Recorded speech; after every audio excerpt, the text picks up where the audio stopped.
Ice cream खाएगी, bread roll भी तुझे पसंद है, लेकिन पढ़ाई करने का वक्त आए, होमवर्क करने का वक्त आए, बस बुखार आ जाता है।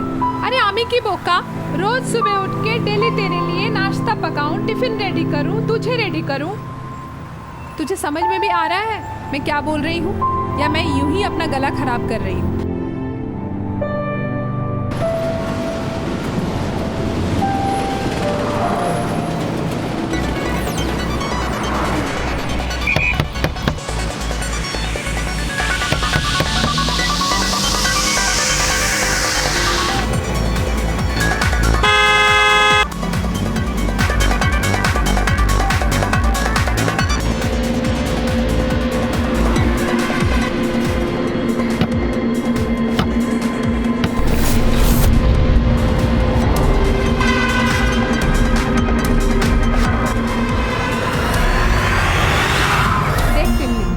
आखिरी बार भी तुझे लास्ट वार्निंग दी थी, आज भी बोल रही हूँ, पढ़ाई तो तुझे करनी पड़ेगी, कोई बहानेबाजी नहीं चलेगी। समझ में आई?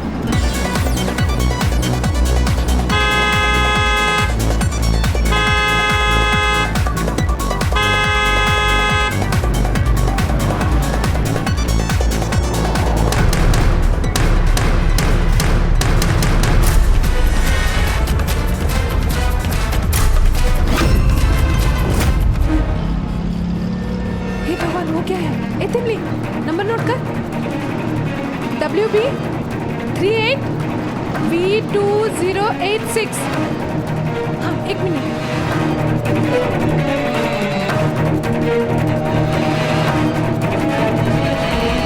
100।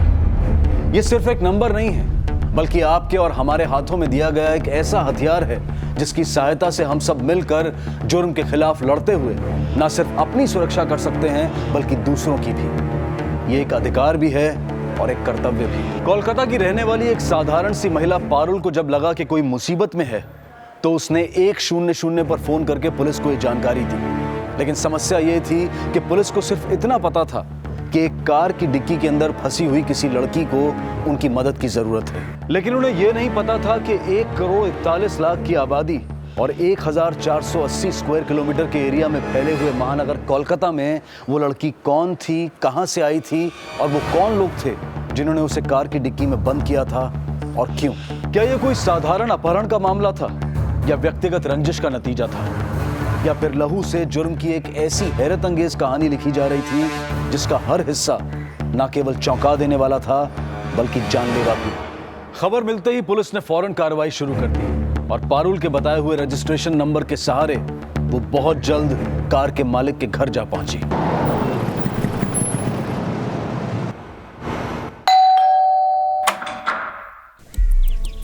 जी सब इंस्पेक्टर उत्पल दास। शांतनु पाल आप ही है क्या? जी। व्हाइट कलर का कार WB 38V0286 आप ही का कार है? कोई बचाओ! जी ये कार मेरे नाम पर है, पर मेरी बेटी सुवर्णा इस्तेमाल करती है। आपकी बेटी अब कहाँ है? सुवर्णा, यदि कैशो।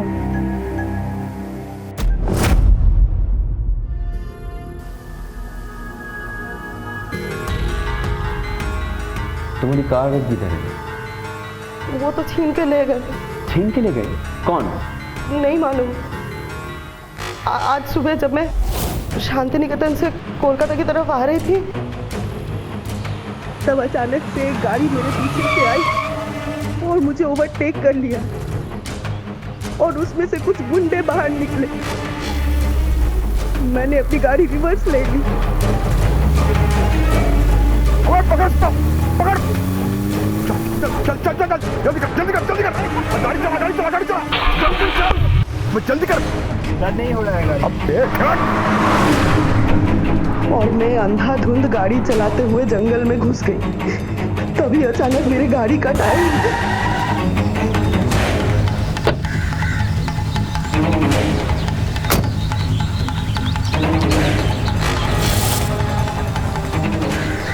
इसको भी अभी पंक्चर होना था।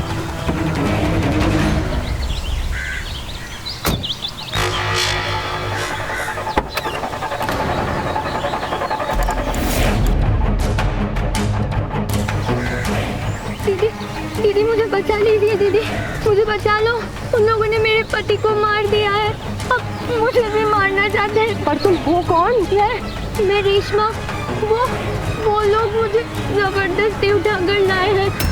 आप जो वो होटल में खाने के लिए रुकी थी ना, तब मैं चुपके से आपकी गाड़ी में बैठ गई। मुझे बचा लो दीदी। इसका मतलब ये लोग तुम्हारी वजह से मेरे पीछे पड़े थे। अच्छा तुम एक काम करो, तुम बाहर आओ। तुम बाहर आओ, मैं पुलिस को फोन करती हूँ। शिट, इसका नेटवर्क भी अभी नहीं लगा है। शिट। अच्छा सुनो, तुम एक काम करो, तुम टायर चेंज करने में मेरी हेल्प करो।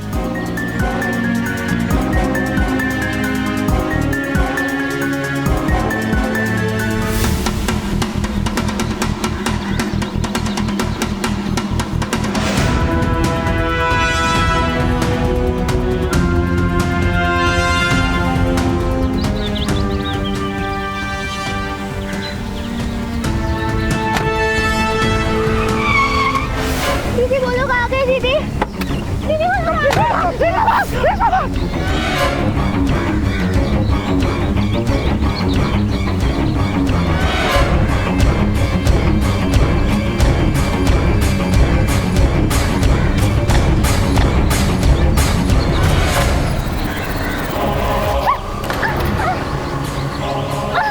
तेरे भेजे में बुद्धि है क्या? है बुद्धि? नहीं।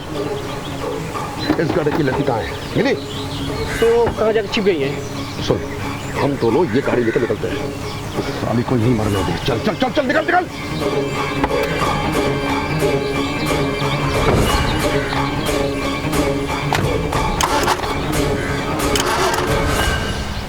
स्टार्ट नहीं हो रहा। अरे तुम सब एक के एक नालायक हो।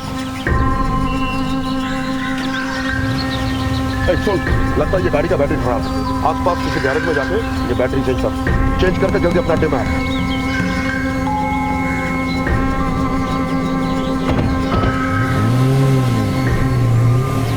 उसके बाद काफी देर तक मैं वहीं छिप के बैठी रही। फिर सड़क से आके बस पकड़ के तब कोलकाता पहुंची। उस गाड़ी का नंबर याद है? नहीं, नंबर कुछ याद नहीं है, लेकिन ग्रे कलर का एसयूवी था, इतना पक्का है। उनमें से किसी का नाम लेके पुकारा था? नहीं, मुझे कुछ याद नहीं आ रहा, लेकिन जो मेन आदमी था उसके लंबे बाल थे और उसने कैप पहना हुआ था। मुझे और कुछ याद नहीं आ रहा है। उसके बाद से ये बिल्कुल डरी हुई है। Hello SP Indrajit here. Grey colour के एसयूवी का नंबर पता नहीं चला, मगर उसका स्टार्टिंग प्रॉब्लम हो रहा था। आसपास के कोई गैरेज में वो बैटरी चेंज करने वाले थे। ओके, ये वारदात कहाँ हुई? बोलपुर के चौहट्टे गांव के पास। ओके, कुछ और डिटेल मिले तो मुझे तुरंत इन्फॉर्म करना।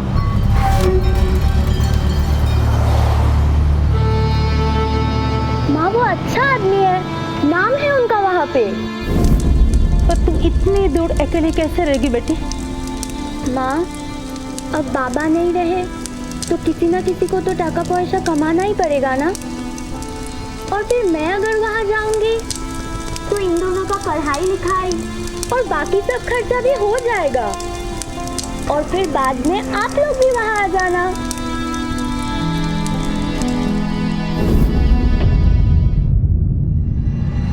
इतनी कम उम्र में रेशमा पैसा कमाने के लिए कहां जाने की बात कर रही थी, और जो लड़की अपने भाई बहन के भविष्य को सजोने के लिए घर से निकली थी, वो उस कार की डिक्की में कैसे पहुंच गई? इन सभी सवालों का कोई जवाब नहीं था।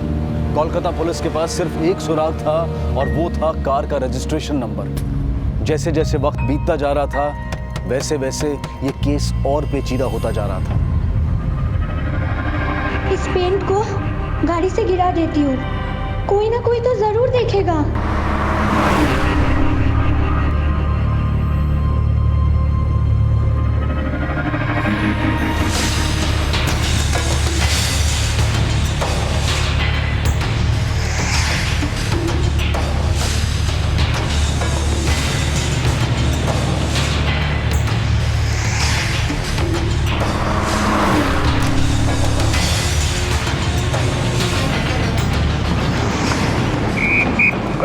स्टार्ट कर।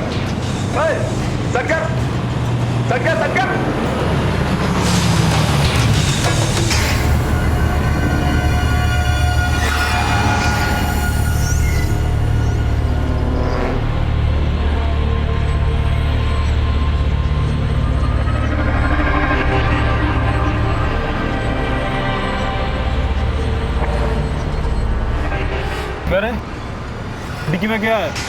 हाँ क्या सर? कुछ भी तो नहीं है सर, कुछ भी नहीं। तू इतना सारा कलर पे इतने से गिर रहा है? हाँ उतर के देख, पूरा रास्ता खराब कर दे तूने। डिक्की खोल। सर जी मैं बोलता हूँ सर जी अपने तो रात कर देना हम कुछ।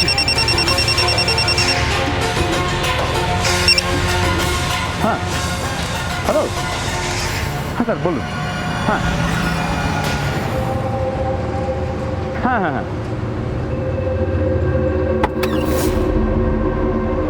स्मार्ट बच्चे हैं, चुपचाप से यहाँ पे लेटी रहे। ज्यादा चालाकी करने की कोशिश की ना तो तेरी ये दोनों आंखें मैं निकाल लूंगा। Okay sir. Hello control room यार। हेलो, एक मारुति गाड़ी है वाइट रंग की, प्राइवेट नंबर है। The number is WB38V2086। इसको रोको, अगर कहीं भी दिखे तो। इसका बैकलाइट फूटा हुआ है, पॉसिबिलिटी ऑफ किडनैपिंग केस।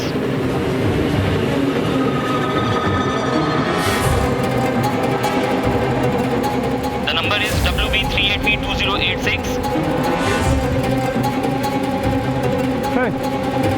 चल डिक्की खोल, चल डिक्की खोल, उतर डिक्की खोल, डिक्की खोल, डिक्की खोल, हाँ डिक्की।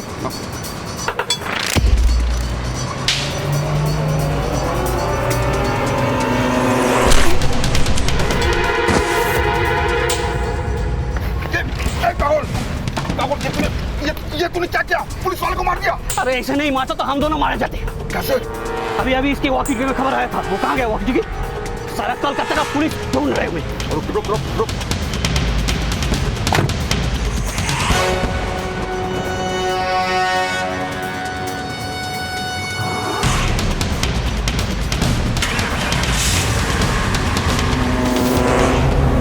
पुलिस का कांस्टेबल शहीद हो गया था। वहीं दूसरी तरफ वेस्ट बंगाल पुलिस ने एक पल की भी देरी ना करते हुए चौहट्टा गांव के आसपास उन गुंडों की एसयूवी की तहकीकात शुरू कर दी थी।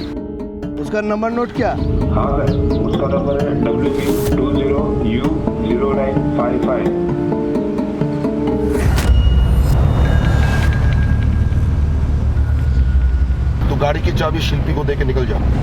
हम लोगों को थोड़ा लंबा चक्कर काट के आना पड़ रहा है। हाँ ठीक है। जब जरूरत होगी तो मैं तुझे कॉल कर लूंगा। ठीक है चल।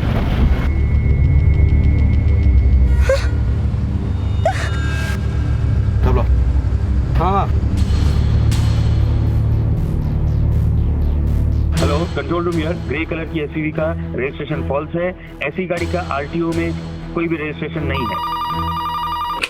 हेलो, मेरा नाम मानिक दास है सर। मैं गोल्फ क्लब रोड से बोल रहा हूँ। यहाँ पे एक बाइक लावारिस पड़ा हुआ है और एक पुलिस का वॉकी टॉकी पड़ा हुआ है सर, टूटा फूटा। क्या नंबर है बाइक की? WB01AG9815।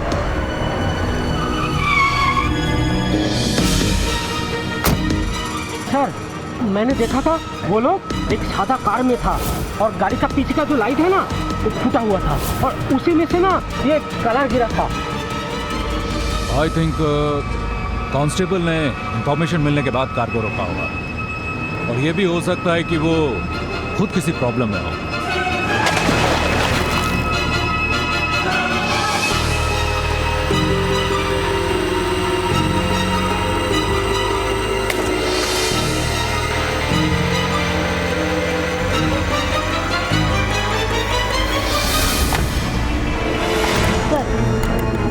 ये पेंट पीछे से आ रही है, इसका मतलब वो लोग बीटी रोड से आ रहे थे और अभी साउथ कोलकाता की तरफ जाते हुए टॉलीगंज की तरफ मुड़ गए थे। चलो हम लोगों को उस तरफ चल के देखना चाहिए। हाँ let's move. ACP Indrajit come online. Sir SUV का रजिस्ट्रेशन नंबर मिल गया है। नंबर नोट करो। The number is WB02300955।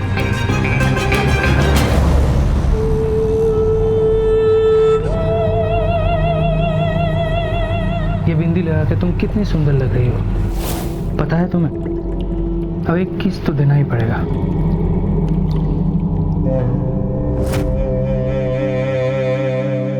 अब एक किस मैंने दिया है तो तुम भी एक किस दो। नहीं, लेट हो रहा है, चलो। तो क्या हुआ, तुम नहीं दोगी तो और ज्यादा लेट होगा। कपड़ा पहनने जाओ। जाओ।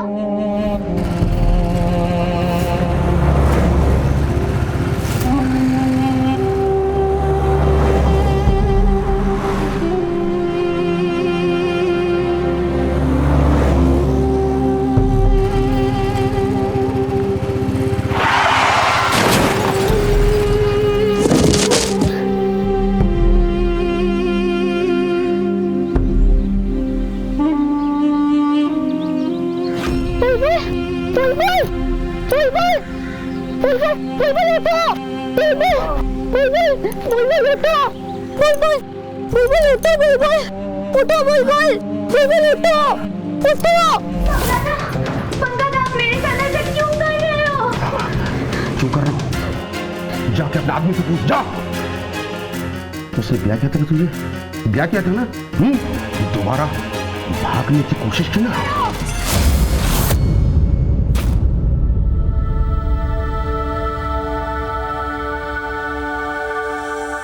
बहुत हुआ, मैं हूं ना, संभाल लूंगी, देखती हूँ मैं।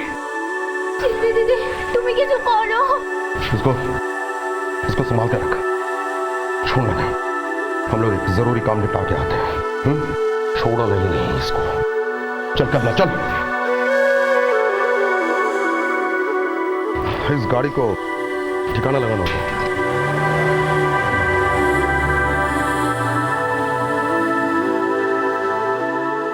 बुलबुल कोई नया आदमी तो नहीं था, उसे अच्छी तरह से पता है तुम्हारे साथ ऐसा नहीं करना चाहिए, बहुत गलत किया उसने। लेकिन दीदी ऐसी गलती की सजा मौत होती है क्या? क्यों मार डाला उनको? है? की बोलती हुई? मार डाला उसको? हाँ, बुलबुल को मार डाला और मुझे जबरदस्ती ले आए और रास्ते में एक पुलिस वाले का भी जान ले लिया।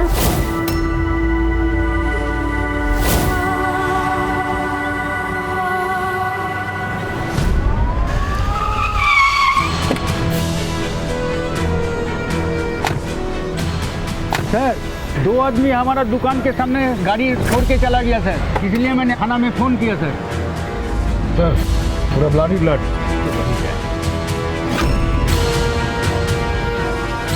अच्छा ये बताइए, वो लोग यहाँ गाड़ी पार्क करके गए कैसे? सर वो लोग तो ऑटो पकड़ के चले गए। किस तरफ?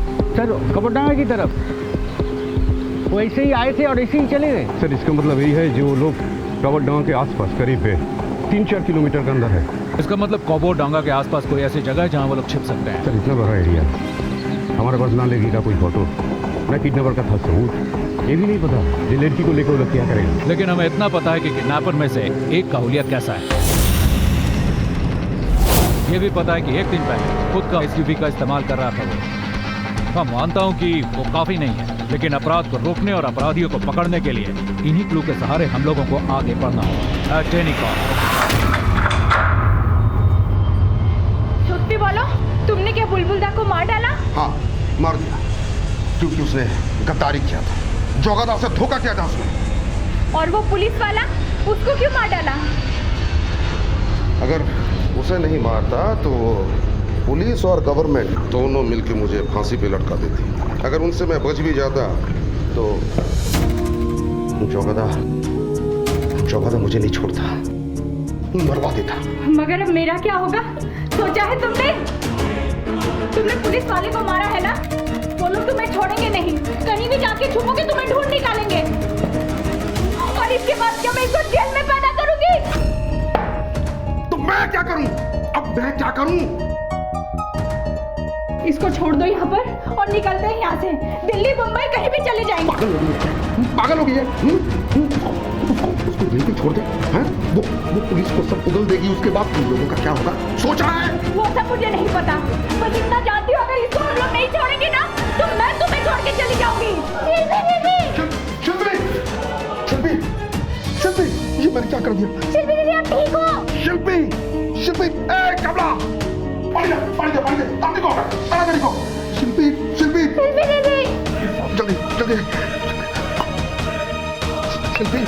जल्दी, शिल्पी।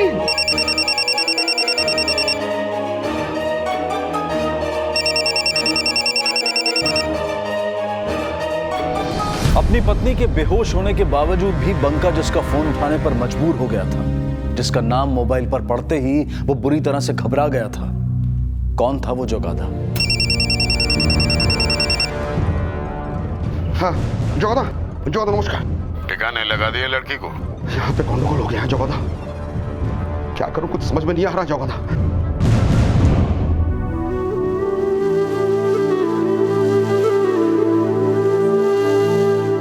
मुझे कुछ समझ में नहीं आ रहा जोगादा, मैं क्या करूं मैं? मार डाल उसको। जोगादा ये आप क्या कह रहे हैं जोगादा? जोगादा वो मेरी बीवी है जोगादा, उसके पेट में मेरा बच्चा है जोगादा। जोगादा मैं उसे कैसे मार दूं? अगर वो इस हाल में पुलिस के हाथ लग गई ना तो अपने बच्चे के लिए सब भग देगी। मेरी बात ध्यान से सुन, अगर तू जिंदा रहेगा ना तो दूसरा बीवी भी आ जाएंगे और बच्चे भी पैदा हो जाएंगे। और अगर तू फंस गया ना मैं तुम दोनों को मरवा दूंगा। समझा मेरी बात?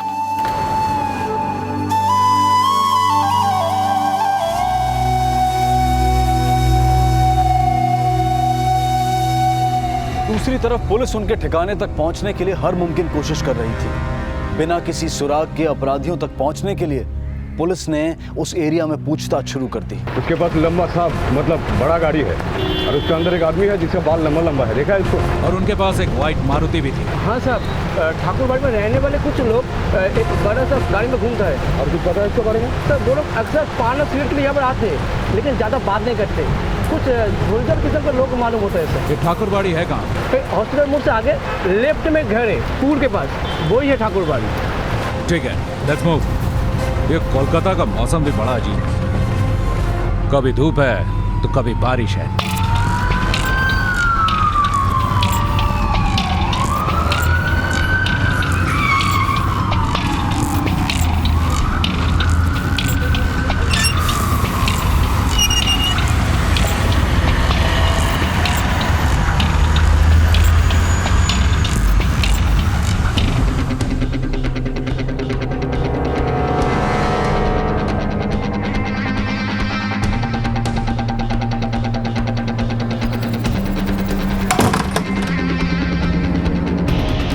पूरे घर की अच्छे से तलाशी लो। हो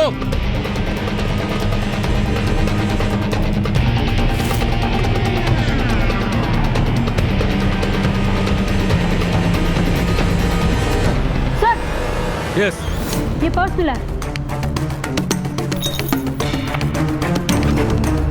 सर, ये 24 परगना के दौतोपुकुर से कोलकाता तक का है सर। 4 दिन पहले का है। हाँ sir.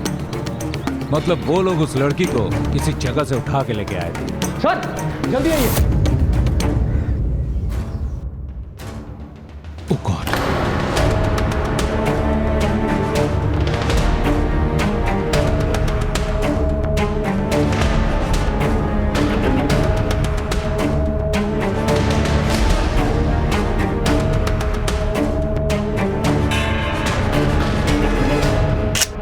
Call the ambulance and the forensic department. Okay sir. एक लड़की उम्र करीब 18-20 साल की, उसको हस्बैंड को मर्डर करके कल उसको किडनैप किया था।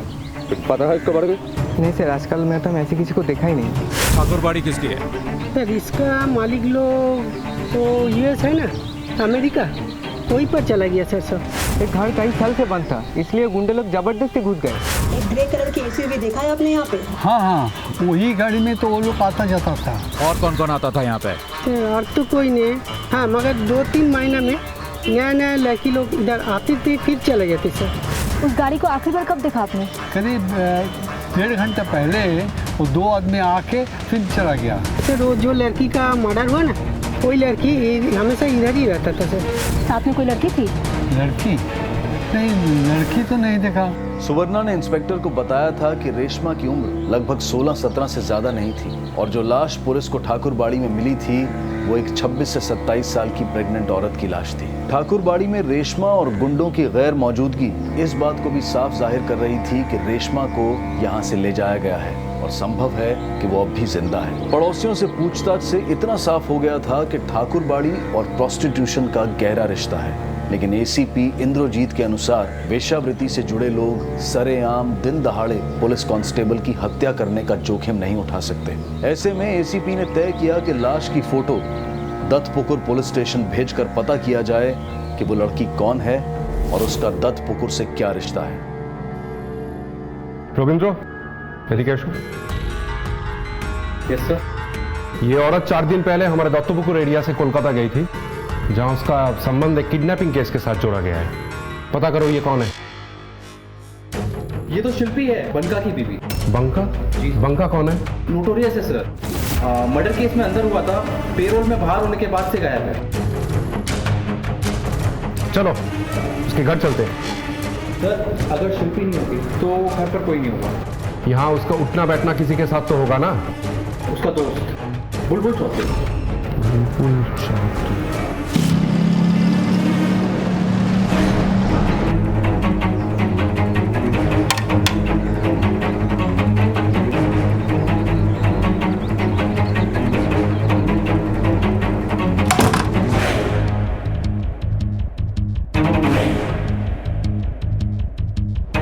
अब तक रेशमा को लग रहा था कि उसके पति की मौत हो चुकी है, लेकिन सच्चाई उसकी सोच से उलट थी। बुलबुल जिंदा था, पर अब सवाल यह उठ रहा था कि इतना सब कुछ हो जाने के बावजूद भी वो खामोश क्यों था। देख बुलबुल, एक भी झूठ बोलेगा ना तो बहुत फंसेगा। बंका, उसके बीवी का और तेरा सारा फोन रिकॉर्ड में चेक करूंगा तो सब सच सामने आ जाएगा। उसके बाद अगर तू एक भी सच बोलता है ना, कोई फायदा नहीं। तब तक तेरा बदन बहुत सूज चुका होगा रे, इसलिए फायदा इसी में है अभी सच बोल। लेकिन सब आप लोग ये सब मुझसे क्यों पूछ रहे हैं? एक लड़की का कल अपहरण हुआ है, बोल क्या जानता है? बोल। सब मेरी बीवी है सब। ये फोटो किसका है? ये तो मेरी बीवी का फोटो है, अभी मायके गई है वो।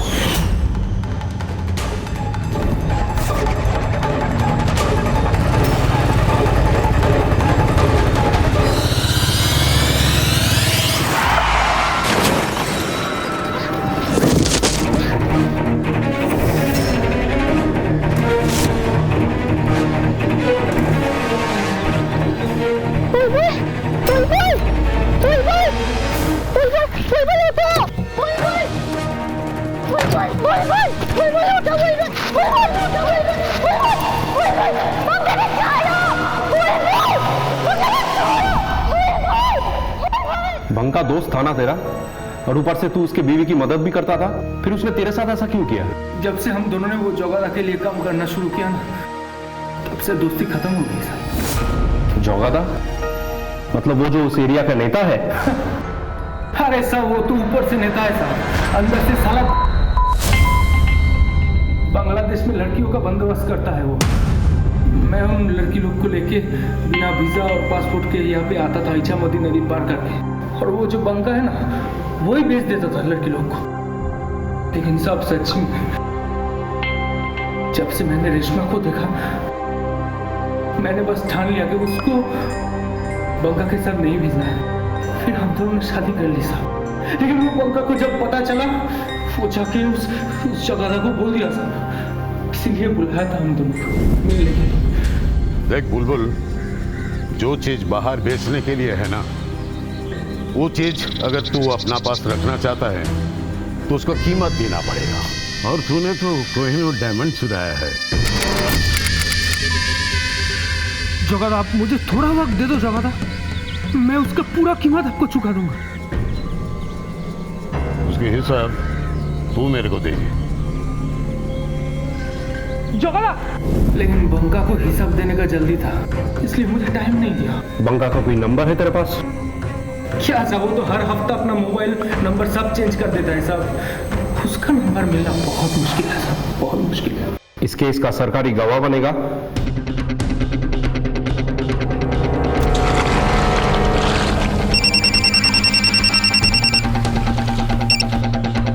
हेलो सर, मैं दत्तपुकुर पुलिस स्टेशन से इंस्पेक्टर सुब्रतो बोल रहा हूँ। इस केस में एक जरूरी इंफॉर्मेशन हाथ लगी है, वो बताना था आपको।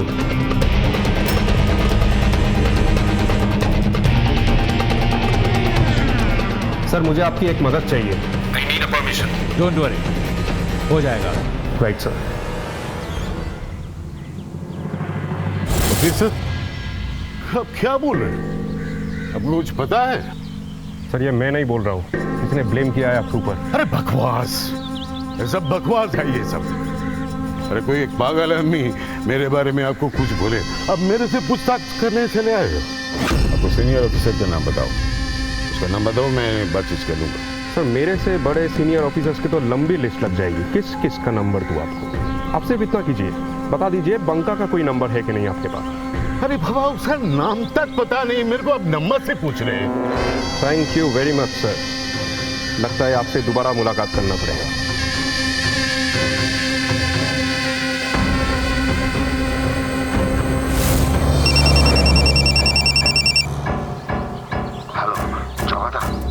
सुन, पुलिस और लड़के के बारे में पूछने के लिए मेरे घर भी आए थे। मुझको लगता है वो बुलबुल ने सब बक दिया। दादा अब मैं क्या करूं?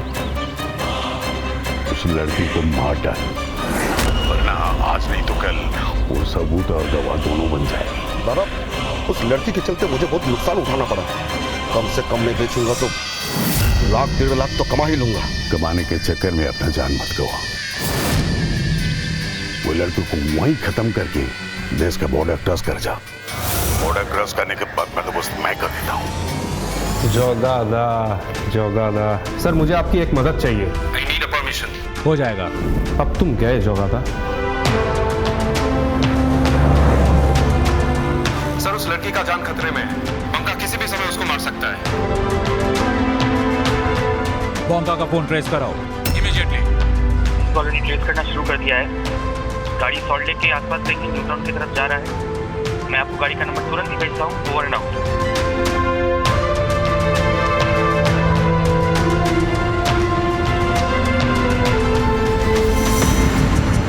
हाँ सर, हम आ गए सर। Okay sir.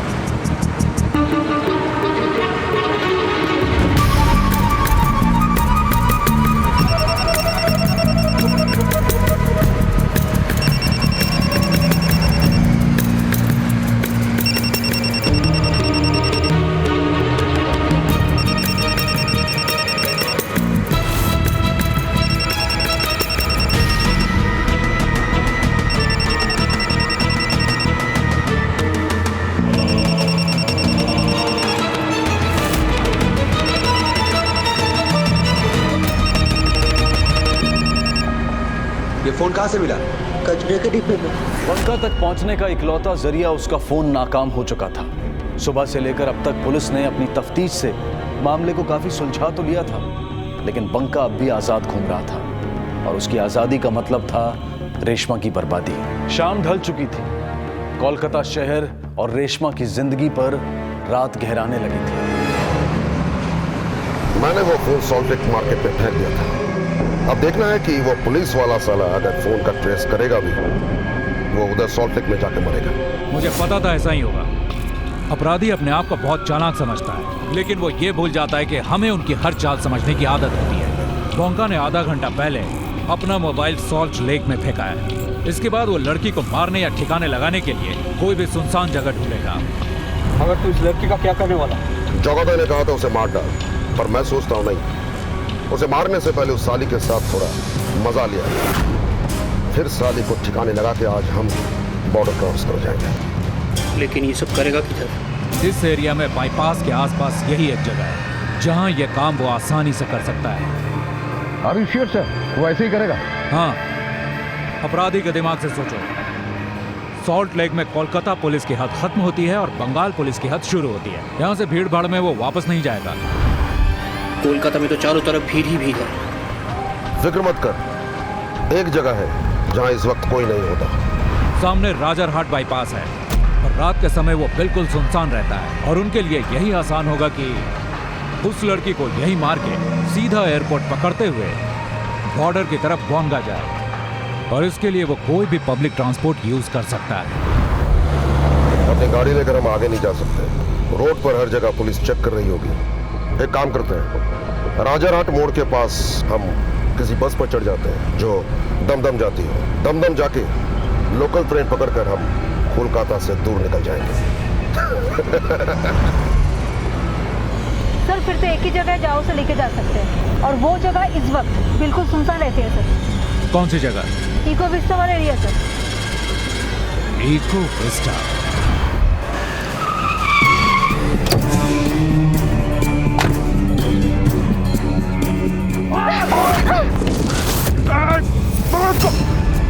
पकड़ इसको!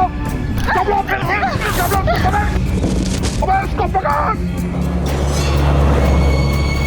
हम लोग इको विस्टा पहुंच रहे हैं, फौरन एक बैकअप टीम भेजो।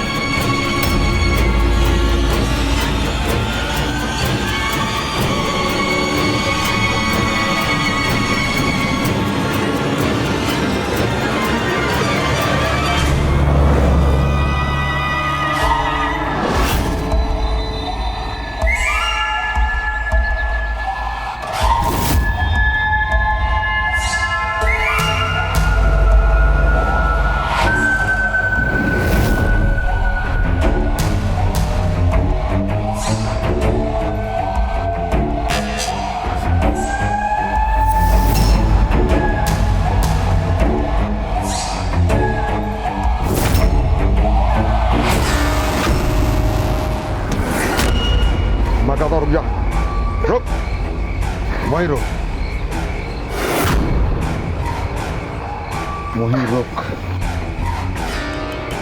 हाँ, अपने से कपड़े खोल, वरना मैं अगर खोलूंगा ना तो इस कपड़े के साथ ना तेरी चमड़ी भी खोल दूंगा।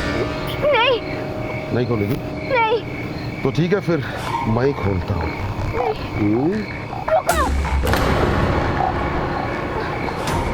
इको विस्टा आ गया, अभी लाइट बंद करो और थोड़ा धीरे चलाओ।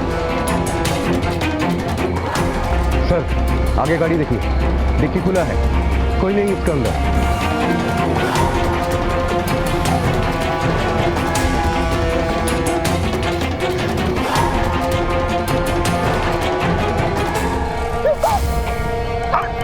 ये क्या कर रही है तू?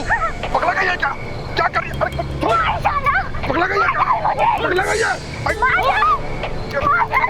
तुझे मरने का मौका ना मर।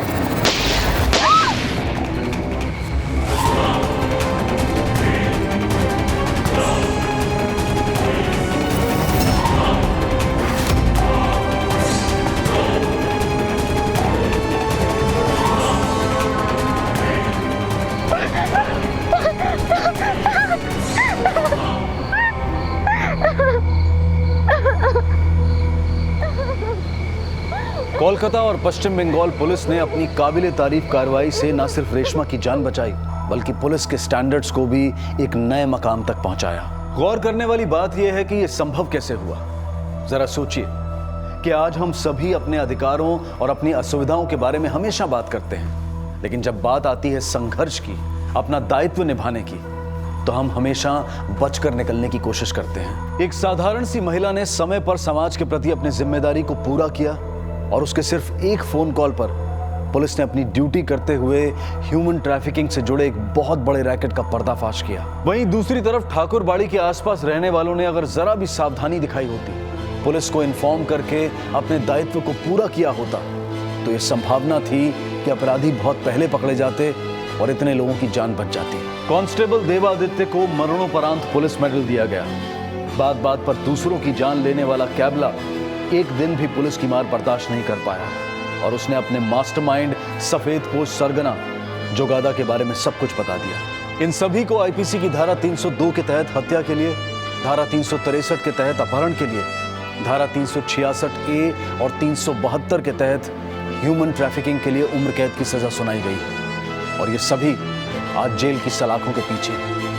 लेकिन इतना सब कुछ होने के बावजूद भी रेशमा ने हार कर वापस लौटना स्वीकार नहीं किया। आज वो दोनों देश की पुलिस और एनजीओ की मदद से ऐसी लड़कियों के लिए संघर्ष कर रही है जिन्हें धोखे से ह्यूमन ट्रैफिकिंग के जरिए कोलकाता में लाकर वेश्यावृत्ति के लिए मजबूर किया जाता है। हम रेशमा के इस संघर्ष की शक्ति को सलाम करते हैं। गलती करना गलत होता है, लेकिन यह भी सच है कि गलतियां ही इंसान की सबसे बड़ी टीचर भी होती हैं। गलती के साथ एक और शब्द भी जुड़ा होता है और वो है माफी। और एक सवाल भी उठता है कि क्या हर गलती माफी के काबिल होती है? आज की जो कहानी हम आपको दिखाने जा रहे हैं उसका भी यही मुद्दा है, जहां कुछ लोगों ने गलतियां की जिनमें से कुछ गलतियां माफी के काबिल थीं लेकिन उन्हें माफ नहीं किया गया, और कुछ गलतियों को माफी के काबिल ना होने पर भी नजरअंदाज कर दिया गया।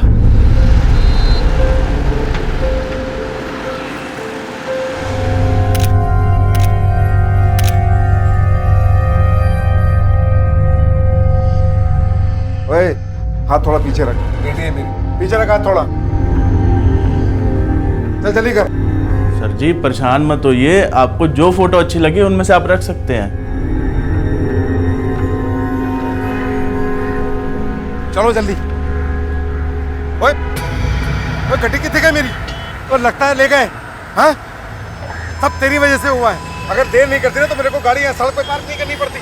तुमको पता है कितना डैमेज करेंगे मेरी कार के साथ? सारा का सारा घर मेरी बर्बादी करने पे तुला हुआ है। और मुंह क्या देख रहे हो? जाओ रिक्शा लेके जाओ, मैं गाड़ी छोड़ा के लेकर आता हूँ। जाओ।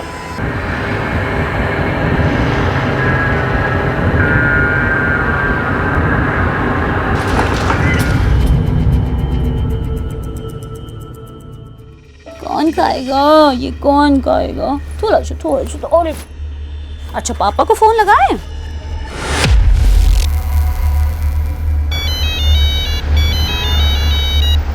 हेलो। हाँ कहाँ हो तुम? हाँ बाबा आ रहा हूँ बस 10 मिनट में। और हाँ सुनो, खाना मत खाना। अरे मैं लेकर आ रहा हूँ। अच्छा ठीक है, जल्दी आ जाओ। बस रोक दो। ये लो, थैंक यू। पापा आ रहे हैं। थोड़ा चुका लो गुड़िया। अले।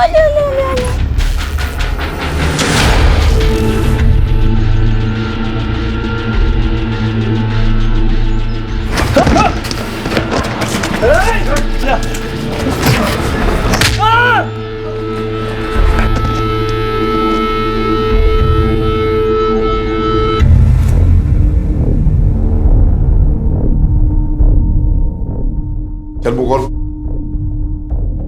हाँ मुंह बंद कर। बस अभी 24 घंटे में तो बिल्कुल ठीक हो जाएगा, ठीक है? पक्का ना? स्टैम्प पेपर पे लिख के दूं? अरे मैंने इलाज किया तो ठीक हो गई। चलो अभी मुझे और भी मरीज देखने हैं, चलो जल्दी।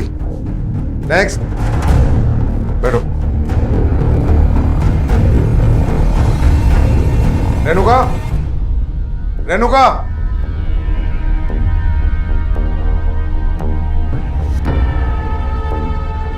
कुछ नहीं होगा, कोई दिक्कत की बात नहीं, ठीक है? क्या कर रही है तू यहाँ? समझे?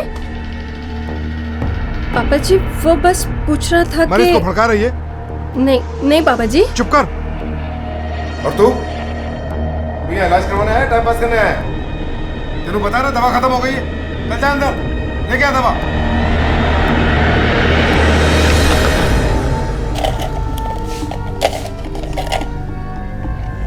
आप प्लीज रोइए मत। आप तो जानते हो डॉक्टर साहब को, वो ऐसे ही है। अब कौन क्या कर सकता बताइए।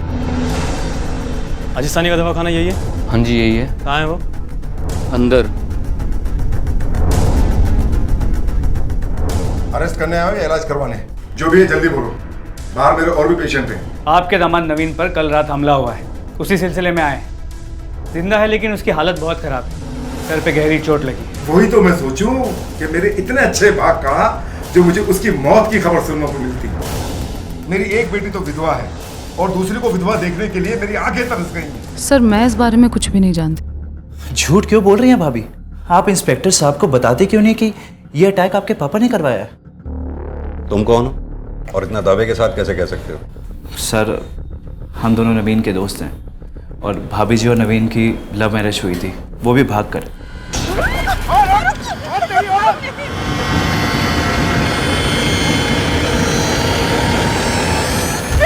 तुम लोग भी ना सही में किडनैपिंग कर रहे हो क्या? अब हटाओ ये सब, डर लग रहा है तुम लोगों को देख के।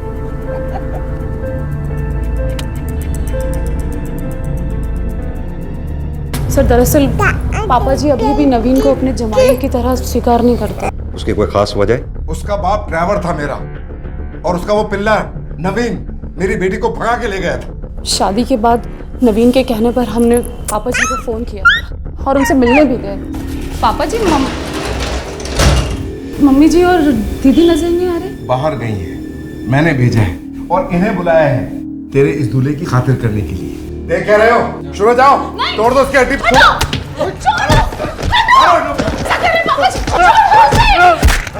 हिम्मत मारो, तोड़ो से। रोक दीजिए ये सब, रोक हाथ दीजिए, पुलिस में फोन करूंगी। आप कर तोड़ दो इसको। ओए छोड़ दो, रुको। नवीन उठो, कभी माफ नहीं करूंगी हाँ पुलिस के लिए मैं। चल निकलो तो, और मुड़ के मत आना थे। चलो। सर एक बार पहले भी इसने नवीन को बहुत मारा था और सर जान से मारने की धमकी भी दी थी। हाँ, दी थी धमकी। मैं तो अब भी चाहता हूँ कि वो मर जाए, लेकिन उसके गंदे खून से मैं अपने हाथ रंगना नहीं चाहता। अरे एक नंबर का लालची है वो नवीन। पैसे पे नजर थी उसकी मेरी और मेरे क्लिनिक पे, और मेरी बेटी उसी का साथ दे रही है। सर नवीन एक बहुत ही खुददार आदमी है। उन्हें पापा जी के पैसों में बिल्कुल इंटरेस्ट नहीं है। अगर इंटरेस्ट होता तो आज पापा जी यहाँ हॉस्पिटल में पड़े होते, नवीन नहीं। देखो, मैं भी बहुत बिजी हूँ। वैसे भी कोई सबूत है तुम्हारे पास? नहीं ना? तो जाओ ढूंढो सबूत, जब मिल जाए तब आना। Next patient.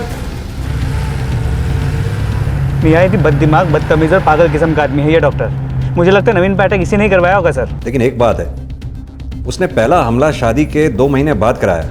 उसे इतनी ही नफरत थी, तो दूसरा हमला इतने टाइम बाद क्यों कराएगा? फिलहाल तो नवीन पे जहाँ अटैक हुआ था मैं वहाँ जा रहा हूँ। सुनसान एरिया है, देखता हूँ पूछताछ करके किसी ने अटैकर्स को देखा हो तो। ठीक है, बताना मुझे।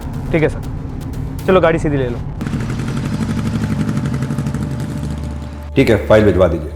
राजेश, वो नवीन वाले केस का क्या हुआ, कुछ पता चला? सब तक कुछ पता नहीं चला, लेकिन डॉक्टर का फोन आया, नवीन को होश आ गया। मैं अस्पताल जा रहा हूँ उसका स्टेटमेंट लेने के लिए। उम्मीद है कुछ पता चल जाएगा। हमें बताइए कि उस दिन क्या और कैसे हुआ।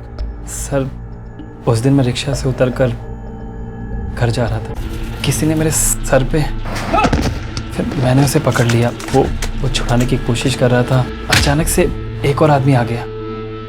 उसके बाद मेरी आंखों के सामने अंधेरा छा गया। उन दोनों में से किसी का चेहरा देखा है आपने? नहीं सर, उन्होंने मुंह पर रुमाल बांध रखे थे। आपकी बीवी और आपके दोस्तों ने बयान दिया है कि ये हमला शायद आपके ससुर ने कराया है। आपको भी ऐसे ही लगता है? नहीं अश्मिता, हम बिना किसी सबूत पे उन पर ऐसा इल्जाम नहीं लगा सकते। पर नवीन हो सकता है उन्होंने। अश्मिता प्लीज। सर मुझे जो पता था मैंने आपको सब बता दिया, इसके आगे मुझे कुछ नहीं पता।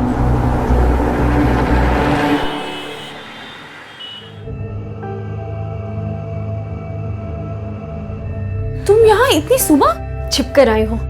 नवीन जी के बारे में सुना तो रहा नहीं गया। कैसे हैं अब? जब से इन पे हमला हुआ है मैं बोल रही हूँ चलो और चल के पापा जी के खिलाफ रिपोर्ट लिखवाओ। मुझे पूरी उम्मीद है कि उन्हीं ने किया है, पर इनकी महानता से परेशान आ गई हूँ मैं। बात महानता की नहीं है अश्मिता, मैं तुम लोगों की ये बिना वजह की लड़ाई खत्म कराना चाहता हूँ। और तुम अब गुस्सा छोड़ो, नहीं तो मैं ठीक नहीं होऊंगा। अरे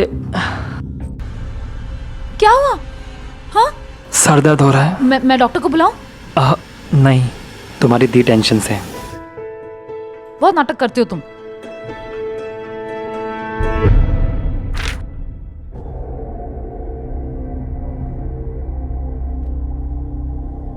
मैं क्या जी, एक काम वाली रख ले, मेरे कमर का दर्द बढ़ता जा रहा है। क्यों?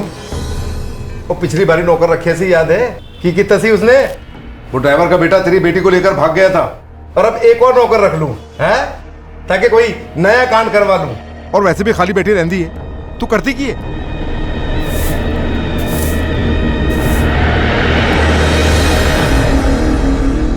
कहाँ गई थी?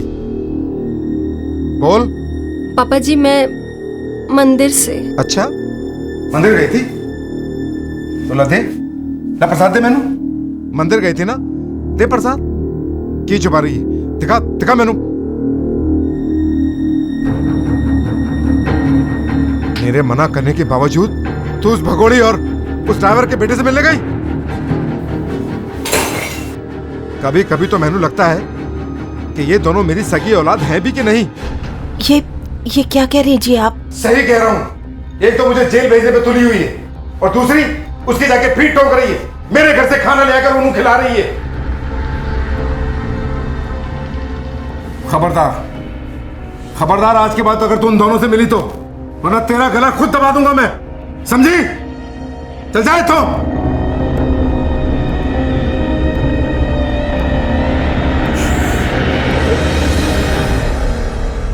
अब गलती नहीं करेगी, अब गुस्सा थूक दीजिए। ये हमदर्दी का नाटक मेरे साथ मत कर। तू भी ऐसी है। ये दोनों लड़कियां तेरी ही पैदाइश हैं। चल जा, अभी मेरा नहाने का पानी भर।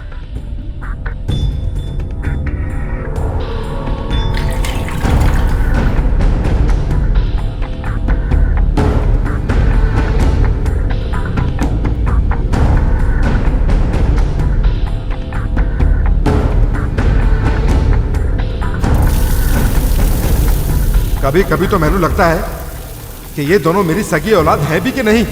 तू भी ऐसी है, ये दोनों लड़कियां तेरी ही पैदाइश है।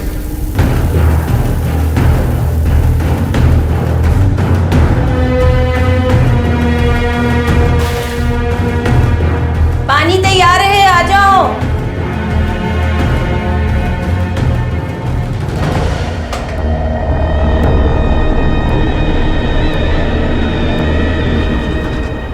हाँ? इसका टेस्ट अजीब सा क्यों है?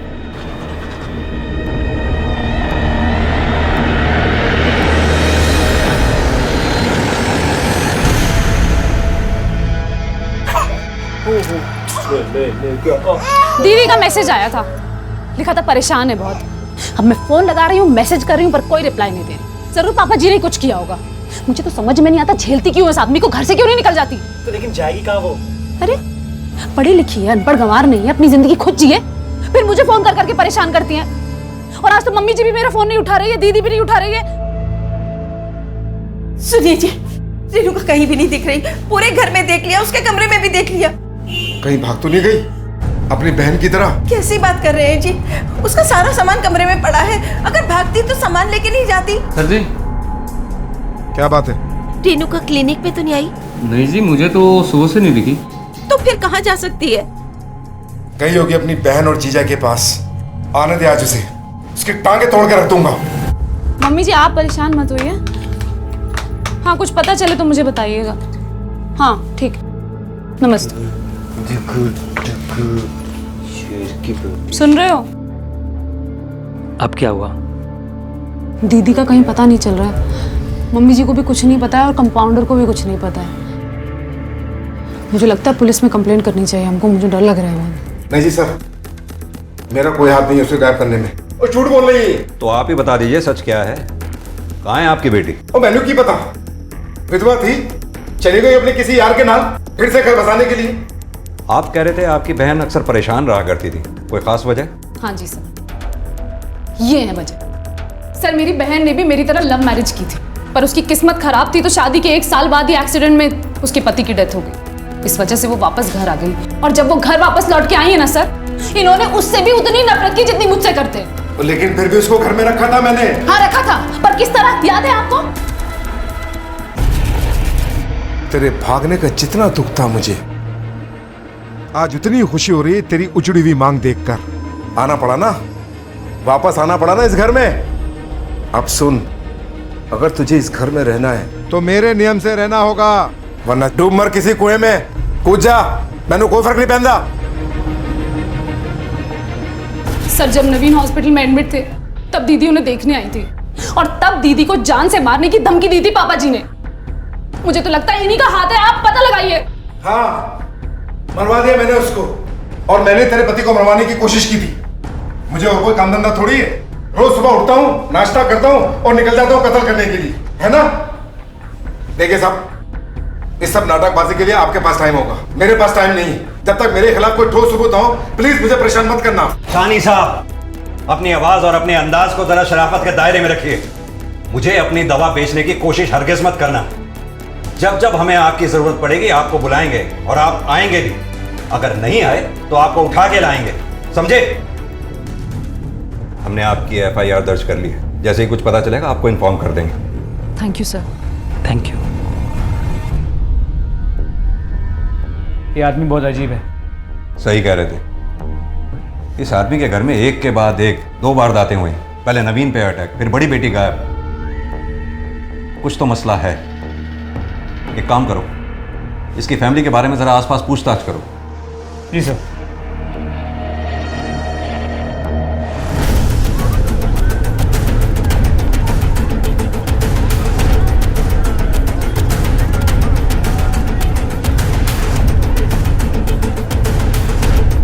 परेशान तो बहुत रहा करते थे। सानी साहब बड़ी बेइज्जती कर देते थे उनकी। अब कुछ दिन पहले की बात है। मुंह खोलो।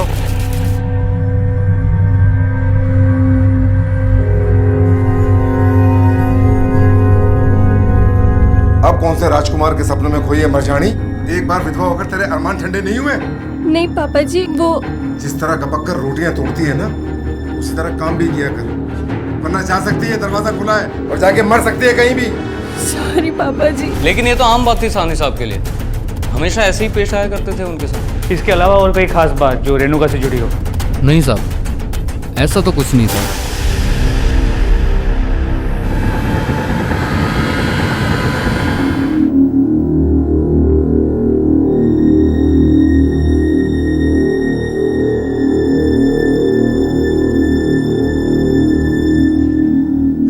दीदी! दीदी!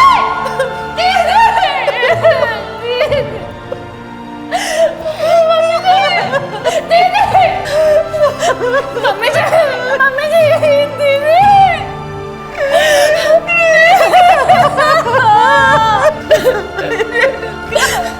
क्या हमने ऐसा? अब आपकी कलेजे को ठंडक मिल गई। आपने मारा ना दीदी को, आपकी बेटी ने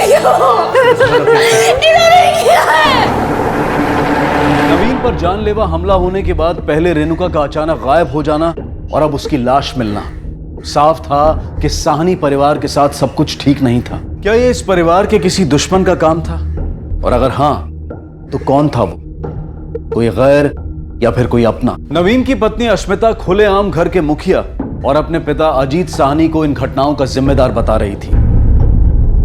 लेकिन क्या इसकी वजह अपने पिता से उसकी नाराजगी थी, या फिर वाकई में अजीत साहनी ही अपने परिवार के सदस्यों के साथ हुए इन हादसों का जिम्मेदार था? ये रिकॉर्ड रूम में जमा करा दो। सर, रेणुका की पोस्टमार्टम रिपोर्ट, बॉडी में सेडेटिव के ट्रेसेस मिले हैं। हादसे से पहले उसने दवा ली थी। लेकिन हमारे पास तो कोई ऐसी इंफॉर्मेशन नहीं है कि वो सेडेटिव्स लेती थी। सर, इतना तो हम जानते हैं कि वो अपने पिता से परेशान थी। फ्रस्ट्रेशन में उसने जान देने के बारे में सोची हो। हिम्मत ना जुटा पाई तो दवा लेके गाड़ी के सामने कूद गई। उसके पास से कोई सुसाइड नोट मिला? सर, ये रेणुका का फोन है जो हमें इसके रूम से मिला है। सर, इस फोन से एक नंबर पे काफी कॉल्स किए गए हैं। किसका नंबर है? सर, इसका नंबर है ये। बुलाओ उसे। Okay sir. जी हाँ सर, मैं रेणुका से बातें किया करता था और हम लोग कई बार बाहर भी मिले थे। वो अकेली थी और पापा जी के रवैये के चलते काफ़ी परेशान रहा करती थी। उन्हें संभालने के लिए मैं... तुम्हारी वाइफ को मालूम है तुम्हारी ये सो कॉल्ड संभालने वाली मुलाकातों के बारे में? जी नहीं सर, वो अपनी फैमिली को लेकर पहले से काफ़ी परेशान रहा करती है, तो इसलिए मैंने उसे कुछ भी नहीं बताया। हो सकता है रेणुका और तुम्हारे बीच में अफेयर रहा हो, उसने इस बेनाम रिश्ते को नाम देने की बात की हो और तुमने मना कर दिया हो, इसके चलते उसने सुसाइड कर लिया हो।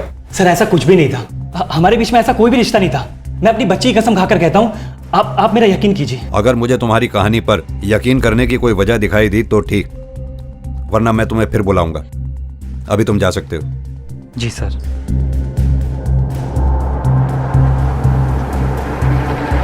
मेरी पीठ पीछे मेरी बहन के साथ ये सब करते शर्म नहीं आई तुमको? मैं ही अंधी थी जो तुम पे भरोसा किया। तुम पागल हो क्या? पुलिस का ठीक है, पर तुम कैसे हो सकती मेरे बारे में ऐसा? सफाई देने की कोई जरूरत नहीं। मैं अपनी बच्ची को लेकर जा रही हूँ, ऐसा नहीं रहना तुम्हारे साथ मुझे। मेरी बात सुनो प्लीज।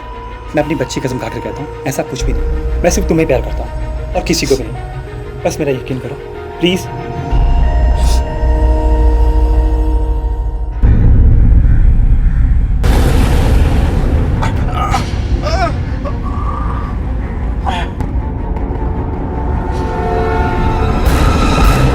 पहले नवीन पे अटैक हुआ, फिर रेणुका ने सुसाइड किया और अब आपके फादर गायब हैं। आखिर चल क्या रहा है आपकी फैमिली में? हर रोज की तरह सुबह 10 बजे नाश्ता करके क्लिनिक के लिए निकले थे। फिर कंपाउंडर का 11 बजे फोन आया कि हेलो। मैं परेशान हो गई क्योंकि वो क्लिनिक के लिए ही कह के निकले थे। मुझे लगा शायद किसी काम से गए होंगे, लेकिन जब शाम तक कोई खबर नहीं आई तो मैंने अश्मिता को फोन किया। हेलो अश्मिता। ठीक है, अभी तो आप लोग जाइए, जैसे ही हमें कोई खबर मिलेगी आपको इन्फॉर्म कर देंगे।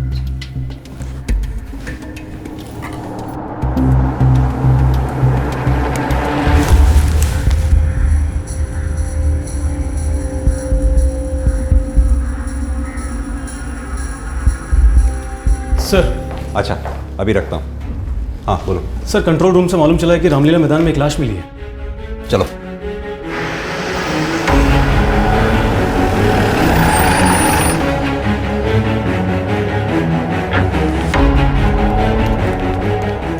सर, मैंने ही आपको फोन किया था, ये लाश मिली। ये तो अजीत साहनी है। एक काम करो, आसपास देखो जरा, कुछ मिलता है क्या? हर्ष, एम्बुलेंस को कॉल करो, बॉडी को पोस्टमार्टम के लिए भेजना। आप लोगों में से किसी ने देखा इसे कोई डाल के गया हो या कुछ? सर उनकी गाड़ी गार्डन में खड़ी है। हर्ष, आओ जरा।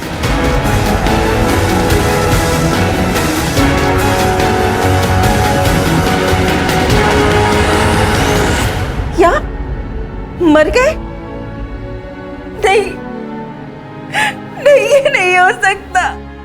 पता नहीं भगवान मुझे किस चीज की सजा दे रहा है।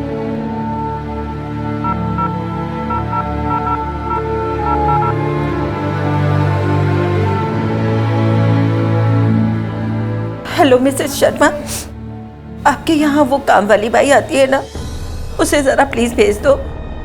हाँ, नहीं, अपने लिए आज से ही रखूंगी। हाँ। छोड़ दो प्लीज, छोड़ दो मुझे, प्लीज छोड़ दो मुझे।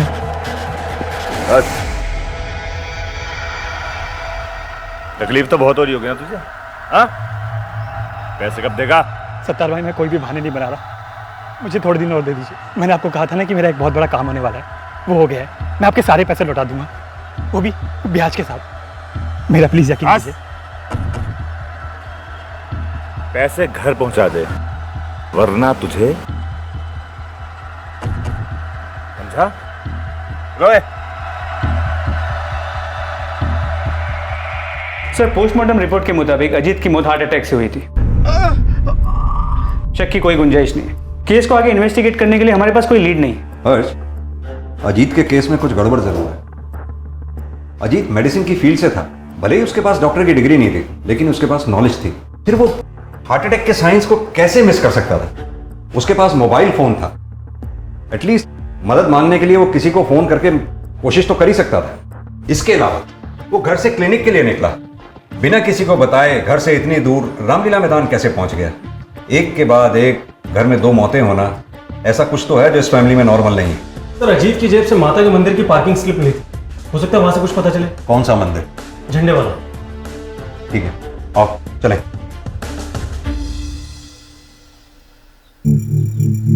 पंडित जी, इसे पहचानते हैं आप?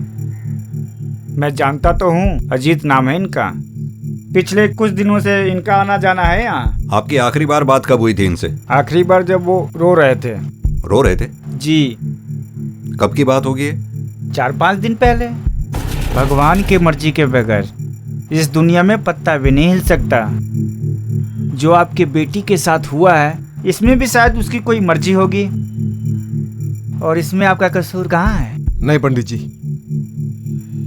सारा दोष मेरा है। बरसों पहले मेरे से एक पाप हो गया था, जिसका शराब मैनू लगा है। शायद इसीलिए मेरे साथ ये सब हो रहा है। व्यर्थ चिंता मत करो, सब ठीक हो जाएगा।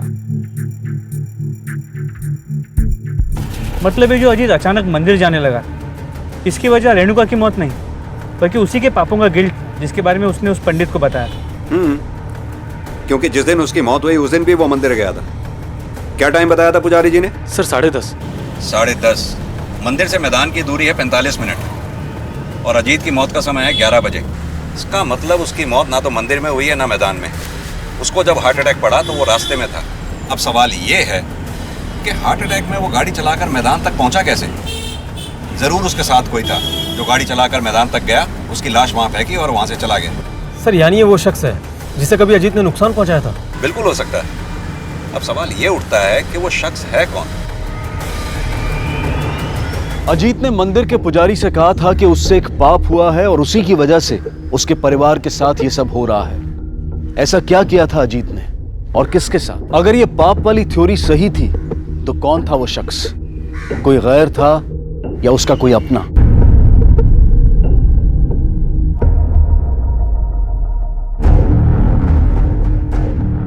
अच्छे से साफ कर रही है ना? हाँ। एक भी निशान नहीं छूटना चाहिए, चमकना चाहिए। बिल्कुल चमकेगा। और सुन, ये जाले जो दिख रहे हैं ना, इनको भी साफ कर दियो। कर दूंगी।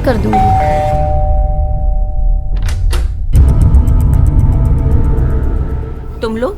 जी हाँ, इतना सब होने के बाद आपको अकेला छोड़ना हमें ठीक नहीं लगा, इसलिए चले आए।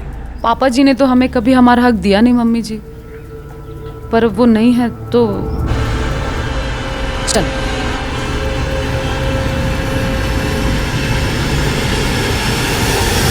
नहीं सर, सानी साहब बड़े कड़वे आदमी थे, किसी से ढंग से बात तक नहीं करते थे, लेकिन ऐसी कोई दुश्मनी नहीं थी उनकी किसी से। कोई और बात? क्लिनिक में कभी कुछ ऐसा हुआ हो जो रोजमर्रा से अलग हो? नहीं सर, मेरी जानकारी में ऐसा कुछ नहीं हुआ। ठीक है, वो मुझे पेशेंट्स की लिस्ट दे दो।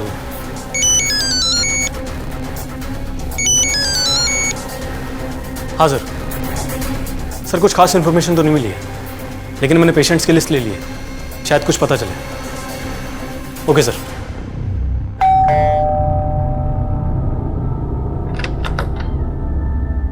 मैडम ये सरला जी का कुरियर है।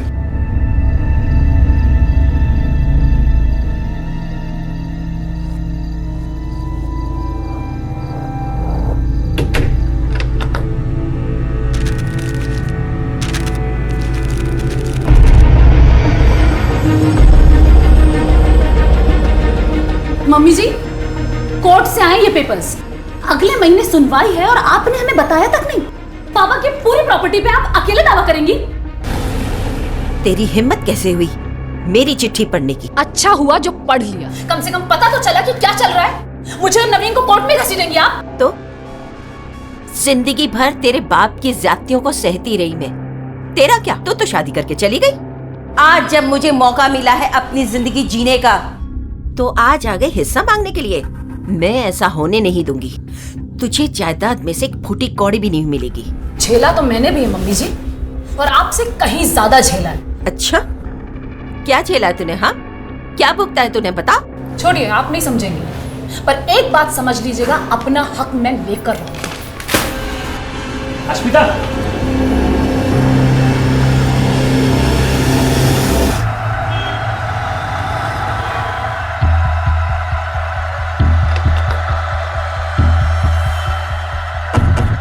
हाँ भाई भाई भाई बस मुझे थोड़ा और टाइम दे दो।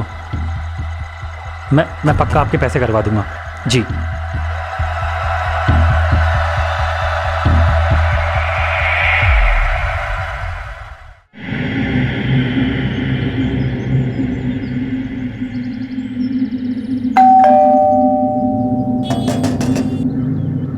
मैडम जी, दरवाजा खोलो।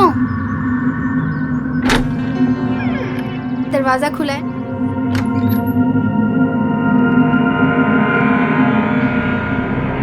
मैडम जी। तरला जी कैसे हुआ ये सब? मैं घर में थी, तभी घंटी बजी। मैंने सोचा काम वाली आई होगी, मैं दरवाजा खोलने गई, तभी एक आदमी अंदर धक्का देके घुस आया। उसने मुंह ढका हुआ था, मेरे सर पर किसी चीज से वार किया। उसके बाद जब मुझे होश आया तो मैं यहाँ हॉस्पिटल में थी। सर, इस अजीत ने जरूर किसी के साथ कुछ बहुत बुरा किया था, और ये वही शख्स है जो ये सब कुछ कर रहा है।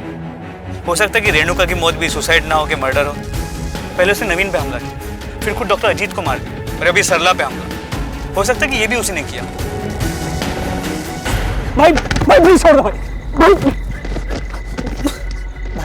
प्लीज भाई प्लीज छोड़ दो भाई नहीं प्लीज। पैसे देगा या नहीं देगा? भाई मुझे बस कल तक का टाइम दे दो, मैं कल आपके सारे पैसे चुका दूंगा। कल रोज नए बहाने, कल दूंगा, परसों दूंगा।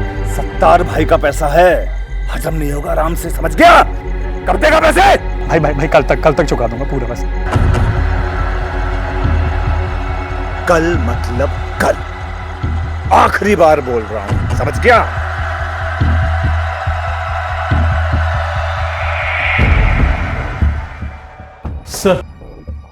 सर अजीत का एक पेशेंट मिला है, उसके पास में कुछ खास इंफॉर्मेशन है। अच्छा, बुलाओ। सर, ये बात अजीत की मौत से कुछ दिनों पहले की है सर। मैं अपने दोस्त के कहने पर उनके यहाँ दमे की दवाई लेने के लिए गया था। दवाई तो मिल गई थी सर, लेकिन दवा के पेट में जाते ही मेरी हालत बिगड़ने लगी। अरे क्या हुआ? हाँ, क्या हुआ? विजय, विजय, क्या हुआ? देख, संभाल, आराम से, आराम से।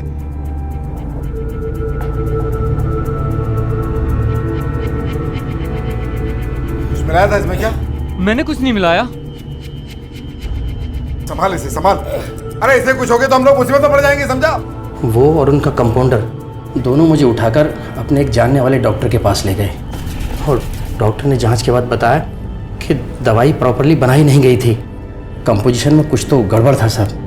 आप यकीन के साथ कह सकते हैं कि उस दिन कंपाउंडर भी साथ था आपके? जी सर, वो दोनों ही मुझे साथ लेकर गए थे। हमसे झूठ बोला तूने, हमसे झूठ बोला तूने। मार क्यों रहे हो साहब?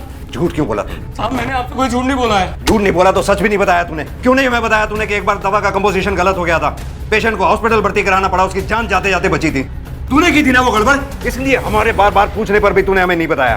बोल, किसके कहने पर किया था तूने और क्यों? बोल। सरला के कहने पे। सरला के कहने पे? सरला और मेरे बीच में संबंध थे। सानी साहब के साथ वो नरक जैसी जिंदगी बिता रही थी, इसलिए हम करीब आ गए।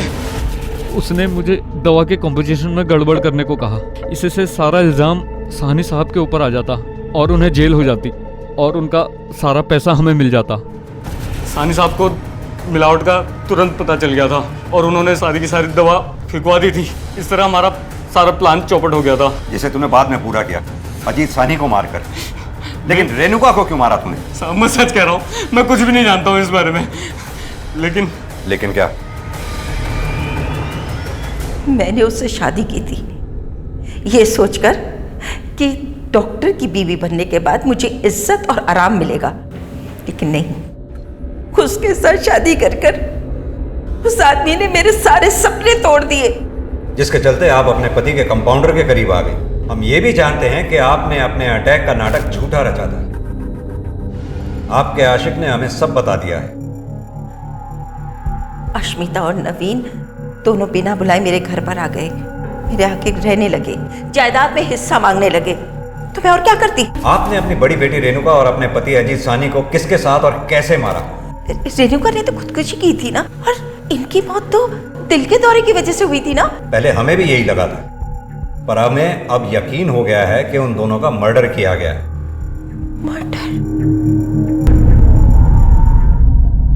ये सरला की इंटेरोगेशन से कुछ हाथ नहीं लगा? कॉल रिकॉर्ड से भी कुछ नहीं मिला। सर, मैंने रेणुका और सानी साहब का खून किया है। मुझे मेरा जुर्म कबूल है, गिरफ्तार कर लीजिए मुझे।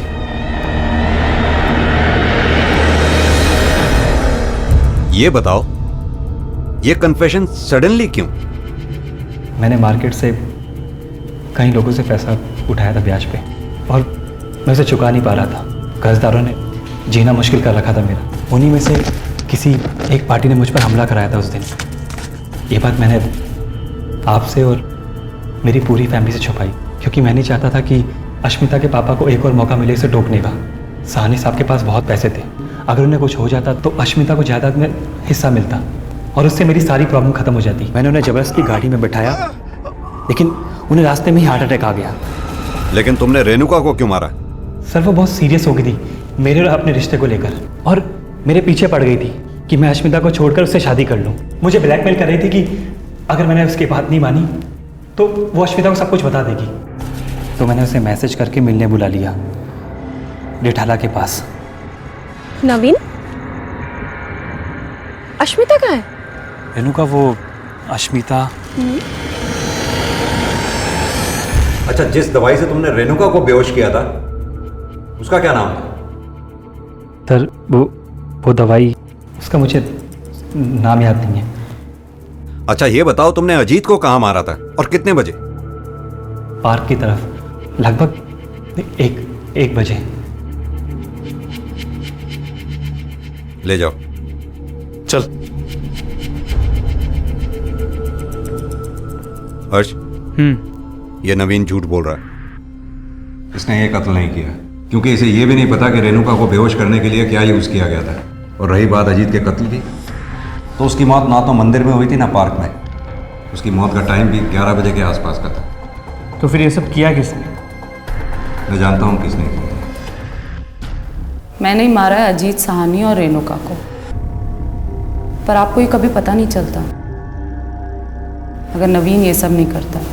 हमें पहले से ही यकीन था कि ये मर्डर तुमने ही किया है, और ये भी कि इस मर्डर में तुम अकेली नहीं हो।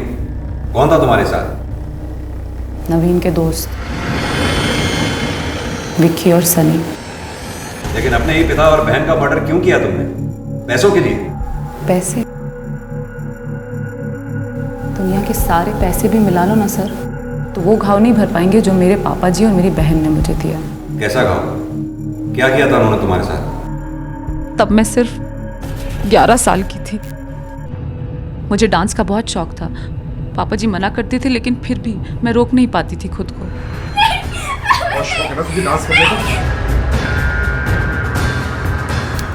दीदी थी वहाँ, वो भी डरी हुई थी, लेकिन फिर भी बड़ी थी वो मुझसे, मुझे बचा सकती थी, लेकिन उन्होंने ऐसा किया नहीं।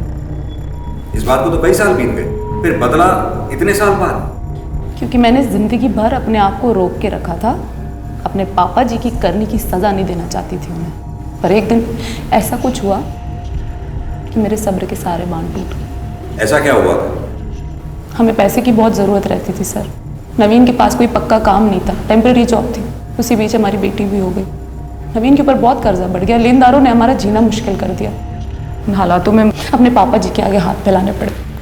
बहुत ज़्यादा ज़रूरत है, मेरी छोटी सी बच्ची है। पापा जी, मम्मी जी, आपको भी मेरी हालत देख के तरस नहीं आ रहा? कुछ तो बोलिए। दीदी, तुझे तो बड़ी अकड़ थी ना अपने पति पर और अपने लिए हुए फैसले पर। उनकी होया आना पड़ा ना मेरे पास भीख मांगने के लिए। 2 वक्त की रोटी भी नहीं खिला पाया तेरा वो नवीन। उस दिन मेरे सब्र के सारे बांध टूट गए। पापा जी से तो मैं बचपन से ही नफरत करती थी। उस दिन मम्मी जी और दीदी से भी नफरत हो गई। दूसरी बार धोखा दिया था उन्होंने मुझे, इसलिए मैंने भी फैसला कर लिया कि अब मैं सबको मार डालूंगी, किसी को नहीं छोड़ूंगी। और मैंने मार दिया। बड़ी शांति मिली उन्हें अपनी आंखों के सामने तड़प तड़प कर मरता हुआ देखने में। अगर ऐसा था तो तुमने अपनी माँ को क्यों नहीं मारा? वो भी तो रेणुका की तरह खामोश थी। सही मौका देखकर अगली बारी उन्हीं की थी, उन्हें भी मार डालती हूँ। लेकिन नवीन ने, अजीत ने अपनी ही मासूम बच्ची की इज्जत को तार तार करके गलती नहीं की, बल्कि गुनाह किया। और इस गुनाह को ना तो माफ किया जाना चाहिए था और ना ही नजरअंदाज। लेकिन सच्चाई जानते हुए भी ना तो सरला ने अपनी बेटी को इंसाफ दिलाने की कोई कोशिश की और ना ही अश्मिता की बड़ी बहन रेणुका ने इसके खिलाफ कोई आवाज उठाई। और उनके इसी रवैये ने अश्मिता की मासूमियत को छीनकर उसके अंदर एक लावा भर दिया जो जीवन भर उसके अंदर उबलता रहा और आखिर में उसे और उसके पूरे परिवार को ले डूबा। अब मैं अनूप सोनी आपसे विदा लेता हूं। फिर मुलाकात होगी अगले एपिसोड में एक और चौंका देने वाले केस के साथ।